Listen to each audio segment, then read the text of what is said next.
Ataupun macam kami kalau nak pergi ke arah Air Kuning ke sebagainya, singgah dekat masjid tembus sisi, itu boleh. Qariah lain ni jamak qasar situ. Walaupun tempatan orang kenal kita, tapi dia qariah lain, maka boleh buat jamak dan qasar. Wallahu a'lam. Solat jamak dan qasar boleh dilakukan apabila perjalanan seorang musafir tidak kurang daripada 60 batu atau 96.56 km, walaupun ada khilaf ulama dalam penentuan jarak jauhnya. Maka untuk berhati-hati boleh dikira dari 60 batu. Jadi 60 batu lah, 96.56 km. Jarak musafir tu yang saya sebut tadi ni, kalau kita musafir jarak sampai ke lalu tu, kita keluar Qariah boleh dah sama jamak qasar. Kalau kita bidah ke Ipoh tak cukup, baru 70 km tak boleh jamak qasar, kena buat semayang sempurna, semayang tamam. Dia kena lebih dari 96.56 km. Kalau bidah ni sampai ke Taipei, tu boleh. Bidah sampai ke KL, boleh. Bidah sampai ke Rawak, tu boleh.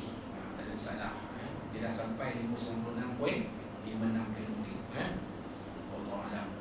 Antara dua solat jamak tidak boleh dipisahkan dengan jarak yang sangat lama. Oleh itu selepas saja salam, teruskan saja solat yang kedua dengan hanya diselangi oleh iqamah sahaja. Dan solat jamak dengan satu kali azan dan dua kali iqamah. Maknanya semayang utama, habis semayang utama, terus habis salam, terus naik semayang kedua. Tak payah doa. Tak payah doa. Terus saya salam putus, astagfirullah, naik turun. Kalau kita dah zikir dan doa semua, itu ada sela masa yang lama, maka terputuslah. Maka syarat nak buat jamak itu terputus. Wallahu a'lam. Yang ketiga, orang yang melakukan solat qasar tidak boleh berimamkan orang yang sempurna solat tamam. Apabila seseorang itu sudah sampai ke kursi permulaan yang bertolak tadi, maka selesailah solat jamak dan qasarnya. Ia tidak boleh lagi mengerjakan solat secara qasar dan jamak. Ada dua benda di situ. Yang pertamanya, kalau kita singgah satu masjid, masjid tu buat semayang tamam 4 rakaat zuhur, kita buat jamak. Boleh buat jamak, tapi untuk zuhur itu 4 rakaat saja. Untuk asar boleh 2 rakaat. Jangan tuan-tuan pergi buat kasar pula.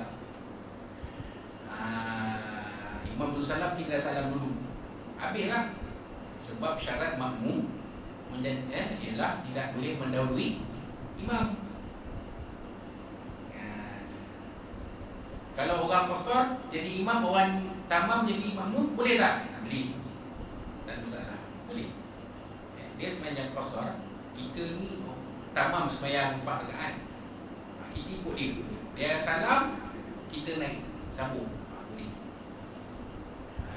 Yang tak boleh, terlari.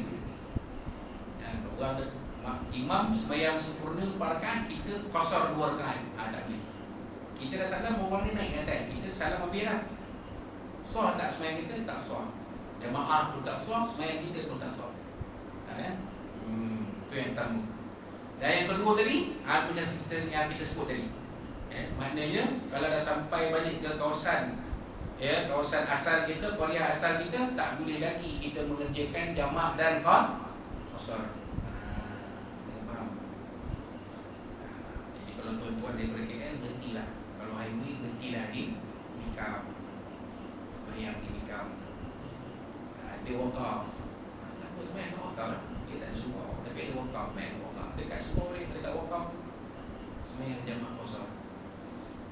Tuan-tuan takkan nak pergi hantar barang lah. Kan kalau tuan-tuan nak terus Ipoh, tak balik ke Bidah, dia cerita.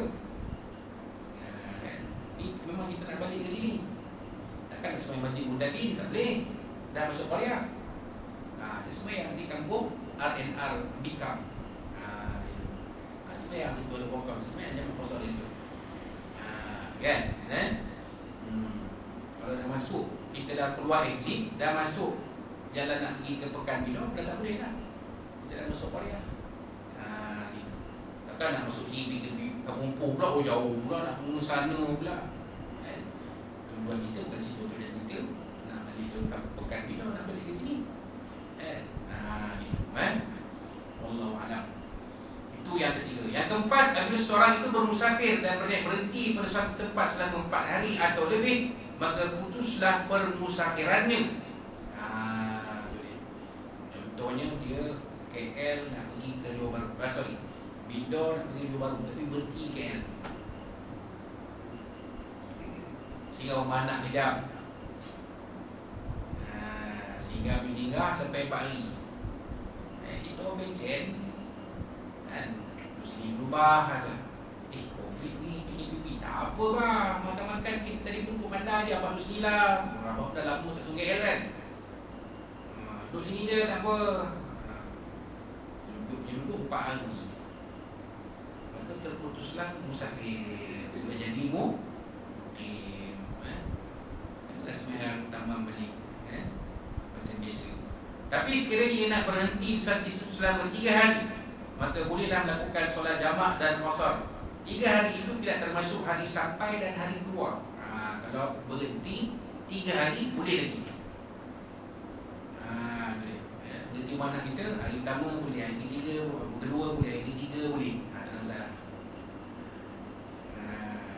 Kita plan hari keempat pun kita nak teruskan perjalanan ke Johor Bahru, tak boleh, tak ada masalah. Hari pergi sampai ke mana kita ini Ahad, Isnin, Selasa, Rabu. Hari Khamis kita gerak BJB, boleh. Isnin, Selasa, Rabu tu boleh buat sembahyang jamak dan qasar. Itu. Wallahu a'lam. Yang keempat. Yang kelima, apabila seorang itu berhenti di suatu tempat dengan niat akan berada di situ selama 3 hari, tetapi kerana urusan tidak selesai dari sehari ke sehari, maka ia diharuskan jamak dan qasar sehingga 18 hari. Ini satu pendapat. Dia niat situ 3 hari tetapi tak selesai urusan ni, kena kuarantin. Rupanya dia kena kuarantin pula. Rupanya dia ada kontak dengan orang yang positif waktu urusan dia. Diarahkan kuarantin 4 hari. Hari yang ke 2. Hari kedua rupanya cek kontak dia dengan orang yang dia jumpa ada COVID positif. Kena kuarantin. Wajib kuarantin 14 hari. Hari 13 kena buat swab. Hari pertama kuarantin kena swab sekali. Kalau positif dia masuk hospital tu.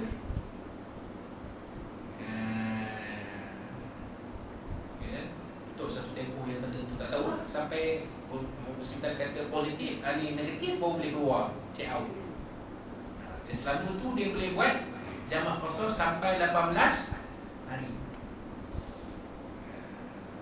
Itu juga kalau dia negatif, kuarantin 4 hari. Dan kita kan swab test. Swab test rupanya positif pula, dah masuk hospital sampai 18 hari.